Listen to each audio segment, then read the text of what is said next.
The life of Prophet Muhammad for children. The difficult years. Selim and Zehra had made all their preparations for going to bed. The sofa beds were opened and the beds were prepared. When their grandmother was getting ready to put the children to bed, Selim stepped forward. "Grandma, aren't you going to tell us the rest of the story?" Grandma answered this question with a smile.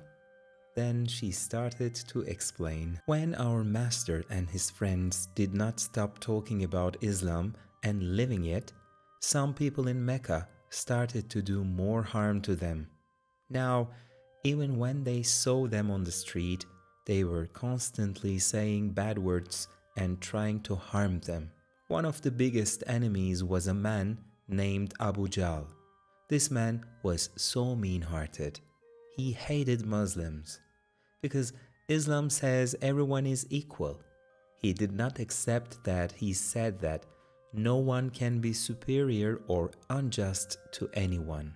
The children were listening intently to the story their grandmother told. These wicked people have thought of another evil. They got together and made a decision. They would not give food, drink, or clothing to anyone who was a Muslim. They wouldn't even sell it for money. Even though his uncle Abu Talib was not a Muslim, he was trying to protect the Prophet against evil and to help him and his friends. But this little help wasn't enough. Seeing their plight, some Meccans felt very sorry for their plight. They decided to get together and put an end to the situation. Thus, the bedtimes are over. Oh, finally! Selim rejoiced. These difficult years have come to an end, but the Prophet's wife, Khadija, and her uncle Abu Talib passed away at the end of these years. That's why Muslims call that year the Year of Sadness. Both brothers were upset, but continued to listen. Difficult years continued. Our master started looking for other solutions. He sent 15 people to Abyssinia, where it's said that has a good king. Selim intervened. "Where is Abyssinia, Grandma?" "Abyssinia is where we know as Ethiopia in Africa now, my child," answered Grandma and then continued.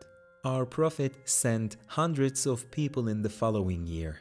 When people of Mecca heard about this, they immediately took action. They gave very pricey gifts to a group of people and sent them to Abyssinia after the Muslims. Their purpose was to prevent Muslims staying there by persuading the king. Were they persuaded? Asked Zehra. Kings in Abyssinia were called Negus. Negus was famous for being just. He called the Muslims and asked why they had come to this country.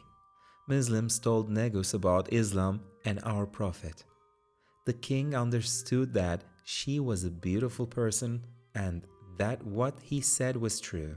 He did not accept these gifts of the bad people of Mecca. He told the Muslims that they could stay in this country for as long as they wished, that they were safe there, and the Negus became a Muslim. The children were very happy to hear. Their faces were smiling. Then they began to yawn for a long time. When their grandmother realized that their grandchildren were sleeping, she cut the story here.